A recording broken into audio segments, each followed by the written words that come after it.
Hi everybody, welcome to Watches with Dennis, and I wanted to try a different video format for me today. I'm going to call it Comment Corner, and it's basically just taking some of the comments that several of you have left publicly on some of my videos, fairly recent videos in these instances. And I just thought, while I usually do, I think, a pretty good job about replying to many comments, I thought these were worth actually having a verbal discussion because they raise some interesting points, or I think tie back to a lot of stuff I've talked about recently, and I just wanted to elaborate a little bit more on it. So I'm going to go ahead, I'm going to throw those up on the screen. I'll tell you what video they were from so people can go in if they want to check that out. And also, I guess something to point out, I'm going to be looking to the side a lot here because I've got a monitor where I'm actually able to read these. So that's why I'm going to be looking away. I decided it'd be a little more convenient than me actually holding up a sheet of paper and reading them. There's no way I could memorize some of these because they're very detailed. So the first comment I'm going to do is from Michael Sweet, and he left this on the Oris Pro Pilot X review video that I did. And he wrote, I mean, what makes a modern pilot's watch? Pilots wear Apple Watches for the most part. That said, the one thing that does ring true for a pilot's watch is the titanium. I have on occasion seen pilots wearing Omega or Breitling watches. I always check to see what pilots are wearing, and they are always the titanium models, Aerospace, X33, Z33, etc. As a modern pilot's watch, I'll buy the Oris sauce. Given the 10-year warranty and service interval with an in-house 5-day power reserve and the titanium construction, I'm happy to pay $3,000 to $4,000 for this watch. I think one is getting a lot for that price. Just hop on over to IWC or Breitling and you'll see what I mean. Thank you, Michael, for the comment. And so for some context, for those that haven't watched my review video, I talk about at the end of it in particular, I believe, that my biggest problem, actually, I'm wearing the Oris. I wore this yesterday, so I wasn't planning to wear the Pro Pilot X for today's video, other than the fact that it was just next up in the rotation. But while I really like the watch a lot, one of the things that I pointed out as a criticism that I had was just Oris's branding of it as a pilot watch. Yes, the buckle on the bracelet resembles an airplane seatbelt. And there's some of the engine turning is very turbine-like around the crown and the bezel. But it doesn't meet the definition that I adhere to with a pilot's watch. And I think what Michael got at was really key. He talked about modern pilot's watch, and maybe it's just my brain being stuck in the past. But for me, I think about what defined the notion of a pilot watch in the era where pilot watches came into being. And I really group those into three sort of basic categories. One is very pilot tool oriented. So that's where the Breitling Navitimer and the slide rule and the ability to do certain calculations, even if you don't really need that anymore, that's what it was for, was to do pilot calculations. The Oris Pro Pilot X won't help you do any calculations. It's a time plus date only watch. That's all it does. The second thing is legibility. So that's where we get into the realm of the Fliegers and stuff, where the plane's bouncing around, there's turbulence all over. It's hard to pay attention to the watch and fly or be recon or whatever you were doing at the same time. So the idea was things like really big, bold Arabic numerals, really easy to quickly glance and tell the time. This is, in my view, far too elegant of a dial design for that. We're talking stick indices. The only Arabic numerals, aside from maybe the 5-day notation on the dial, is the date window. Everything else is a stick indice. That's a very dress watch style to take. It doesn't really play to a pilot's watch in the definition I've outlined, though obviously with modern flight, that sort of aggressive flying, even in prop planes like Cessnas, isn't like what it was in the 40s. So again, I get it. Modern-wise, very, very different than what it used to be, but that's that particular definition of it. And then the third area where I've sort of seen things as a pilot watch is we take a page out of Rolex and GMT functionality, because the idea is, okay, well, you're jet setting around all the time as a pilot. You're moving from time zone to time zone. The ability to tell home time and local time has a lot of applicability. And in this case, again, there's no GMT function on the watch. Now, that being said, a pilot can wear anything. So really anything could be a modern's pilot watch, but that's what I was getting at the end of that review. I do actually really like this watch a lot, and I went into it knowing it didn't have any of the three things that I think of define pilot watch as a category. I still personally think Oris just calls this the Pro Pilot because they're using the same case design that they used with prior pro pilots that maybe met the definition better. I don't know. I haven't researched the other pro pilots well enough to truly comment on that. Just that's what I was coming from when I talked about my definition of a pilot's watch versus what I think this is, which is more of a generic sports watch. The next comment comes from Kevin Mucci from Yonkers. Apologies, incidentally, if I mispronounce anything. I probably will quite a bit. And he left this comment on my video talking about alternatives, luxury alternatives to the Rolex Explorer, also commonly known as the Rolex Explorer 1. And he wrote, other notable examples, JLC Polaris Black Dial No Date, Tudor Black Bay 36mm, the discontinued model, Omega Railmaster Black Dial, Rolex Oyster Perpetual 369 Blue Dial in 36mm, also discontinued. So thank you, Kevin, for those additional suggestions. For those that didn't see the video, I gave 4 alternatives. Now, one of the things that I tried to do, I did 2 things. One, which really put me in a pretty small box. I don't know if I'm drawing a box with my hands, but a small box was saying that it would be luxury. So the thing is, the Explorer as a watch is basically a field watch. And most field watches are not luxury watches because field watches get banged around. They're designed, a lot of them are military style watches, for the name would suggest, for obvious reasons.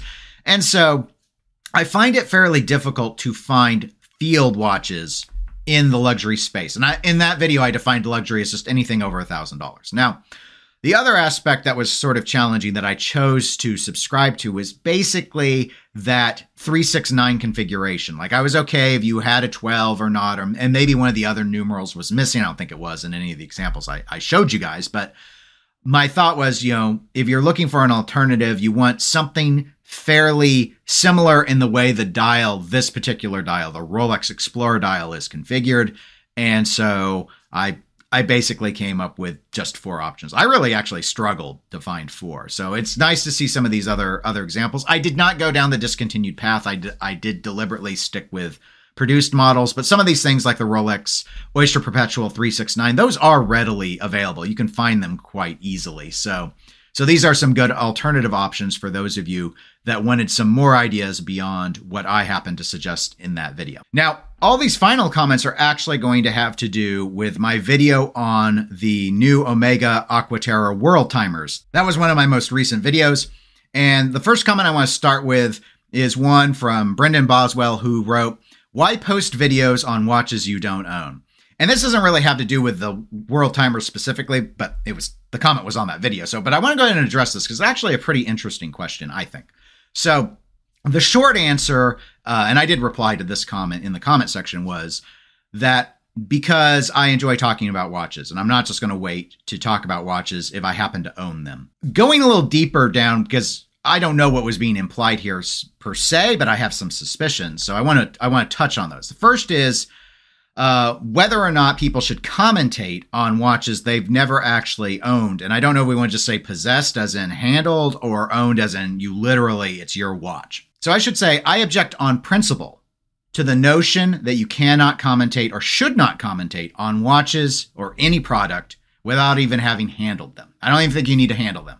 And the reason for that is we have specifications, we have images, we often have video, and all of these things inform the decision whether or not we want to handle something in the first place. And I think it's really a form of gatekeeping when anyone comes in and tries to say, you're not allowed to have an opinion unless you do X, Y, and Z.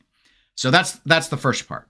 Now, separate from that, because I do think it's a key separation, and it wasn't mentioned in the comment, but I think it ties to it, is the idea of reviewing products without handling them. And I am adamantly opposed to the notion that you can do a proper review of a product without actually handling it. Now, you don't need to own it, but you do need to handle it. Now, because what can you judge? What can you review? You could review a movie just watching a movie, because, I mean, you don't handle movies. You can review photos, but when we're talking about a product like a wristwatch, actually being able to handle it in the metal is critical to doing a review. And I know there are some YouTube channels out there that bill things as reviews, and they're not really reviews. They've never actually experienced the watch. Now, in the context of my channel, I think longtime viewers are pretty familiar because I use fairly consistent labeling in the titles of my videos. If I'm doing a review, it will say review in the actual title of the video. If I'm giving my impressions on something I haven't handled, those are almost always labeled as first thoughts. Those usually rely on the media packets that the watchmaker has. So we're talking rendered images. Sometimes they have photographs, sometimes they have some video that they push out for the media to run with. And so that's what that Omega Aquaterra World Timer video that I did was. It was labeled as a First Thoughts video, and I did the same thing that the journalist sites did. I mean, A Blog to Watch, Hodinkee, they all relied on that media packet to go ahead and do their write-ups on what that watch was. I just did it in a video format, and I think that's perfectly fine, and I think I was perfectly clear that these were just my first thoughts. They're just opinions based off of not handling the watch, just what I'm seeing in real time, just what the watch manufacturer is saying in terms of specifications. Now, when it comes to handling a watch and reviewing it, there's going to be debate all over the place about how much or how little is enough to do it. And that's really going to come down to individual opinions. My rule that I do on this channel is I have never reviewed a watch that I have not handled for at least 1 week. I was going to say plus or minus, but really within 24 hours of that. So roughly a week, within 24 hours of a week. And I've gone longer than that, of course, before. But I want at least basically 6+ days with the watch. I've happened to own physically, like personally own all of the watches that I have reviewed on this channel up to this point. That is not a rule of mine. I have been willing to, or I've been like conceptually, I've been willing to consider borrowing a watch and doing a review, and I think that's perfectly fine. I've had people offer me to loan me watches to do reviews, but I've never really felt the need to do it. Honestly, the review videos, with a few exceptions, they're not exactly the most consumed videos that I do on the channel. I do the reviews because they're fun, and I own the watches already in the instances that I've done them, and so I just think it kind of makes sense of, I've got a camera, I've got a microphone, I've got thoughts, let's put it all together and do a review. So that's how I approach review videos. So in regards to this comment that was left, I think it's perfectly fine to post videos about watches you've never even handled, but you wouldn't want to go and imply that you have handled them. So you need to be clear about what you're doing. Are you just giving an opinion? You're giving a reaction? And a lot of channels do this. And I'm fine with all of it, obviously, because I do it myself. But thank you for the comment. The next few comments are actually ones that kind of aligned with my first reactions to those World Timer watches. So let's run through a few of those. One comment was from Cloudkin, who said, "Good video, Dennis. I think it's the same deal as the GP ceramic, just too green and too late to the trend. Agree World Timers belong more on dress watches. I think the blue works better with the dial as you have that ocean globe match to it. Can't see the green trading for more than the blue. Easy pass." Another comment came from Obese Tuna, who said, "Hi Dennis, 43mm is a bit on the larger side for me, but still, this is an attractive looking effort from Omega." D. Underhay commented, "I like these videos. I have no interest in buying one, but you sum up the features and offer insights on the design that are often fascinating. Ignoring the price, I think the lack of minute track and the size would put a lot of people off." So those 3 comments really encapsulated what a lot of the comments that were left on that video were, which was generally the critiques of the watch based off of the information Omega had provided us at the time. People objecting to the color, more so the green watch than the titanium version, but noting that they prefer the older blue model. The sizing still being 43mm in diameter, that was a major point of contention. The discussion, there were several who commented about not realizing the lack of the minute track and being bothered by that as a limiting factor, and pricing, that the pricing was a little aggressive for people to be willing to take a chance with this particular watch. But that being said, even though I feel the majority of the comments sort of aligned around those critiques, there were some people that actually sort of pushed back on those and really liked these watches. So I wanted to highlight a couple of those comments because I thought they were pretty interesting. One was from Valjean3141, who stated, "I rather like the blue version, although I'm still on the fence about whether the world time complication, as opposed to Omega's implementation of it, is for me. It's kind of cool that the watch allows you to look at a picture of the Northern Hemisphere and to visualize the time by location at a glance, never mind the reference cities. I also like having a visual day-night indication on a watch, which this does. Not bothered by the lack of a minute track. Then again, I also like the H. Mosier Pioneer Center Seconds lacking a minute track, which is not for everyone. I think for me, it has come down to whether I like Omega's world time complication enough compared to some other very different watches with other complications. The JLC Master Control Geographic comes to mind. Still thinking about it." So in this case, the commenters' concern was, well, they still favored the older model, the blue model, over these newer iterations. So in addition to that, they also stated how they weren't concerned about the lack of the minute track. I also thought it was really interesting how they focused a lot, and I didn't do this very much in the video. So the commenter, I think, was very right to emphasize how interesting that, what was the term that Omega used? Laser ablation, the laser etching of the Northern Hemisphere, the map, the relief, how cool that is. And actually, that's the thing about the Omega World Timers that I think is the most interesting, is having that globe sort of cut into that dial and how cool that is. Another commenter who was really positive on these watches was Vince Slap Chopper, who wrote, I don't really share any of your problems with this Aquaterra World Timer, to be honest. Patek World Timer watches don't show the minute track either, and they are pretty big watches as well, considering they are designed to be dress watches. Many of their newer references, like the 5130 and 5230, are either 38.5 or 39.5 millimeters. There's something to be said about World Timers watches' bigger sizing to achieve suitable legibility of the cities. I think the Aquaterra World Timer is still one of the best bargains in the world of watches right now. I prefer the blue version or the titanium one with the rubber strap. It helps with the lug-to-lug distance, and I'm not a big fan of the metal bracelet for this collection. So that's really interesting as well. And I had not been aware of there being a lack of a minute track on those Pateks. I had not gone and looked. I knew Patek did World Timers. I had not go back and check to see about the minute track, but that's an interesting thing to point out. Kind of reminds me of a previous commenter we talked about earlier, who had emphasized how they like Mosier's and those Pioneer watches that don't have minute tracks. I do kind of wonder, and I guess to push back on the pushback, which this was good pushback, this was good commentary, and I really like it, is maybe the line I'm drawing. I'm still formulating a lot of these thoughts, obviously, and my opinions may shift, but I'm starting to think maybe my problem is when I think of like Pioneer center seconds, and I think the Patek World Timer watches, I still think more dress watch oriented. And with dress watches, accuracy takes a back seat to the design choices. The elegance maybe would be one word, size would be another, the need to slip under the cuff and all of that. Whereas these Aquaterra World Timers, I think, are very much in the sports watch category. And there, I just sort of have an expectation of being able to be precise and tell, like, what minute it is. That being said, I'm torn because one of the things I did point out in the video is I do like that the cities are more towards the edge, more towards the chapter ring. How do you do that with the minute track? Does it become too small? Have you pulled those in too far into the center of the dial? Because I can't imagine pulling the minute track into the center. I think that would probably look pretty weird and ugly, but I haven't seen a render of it, a mock-up to know for sure.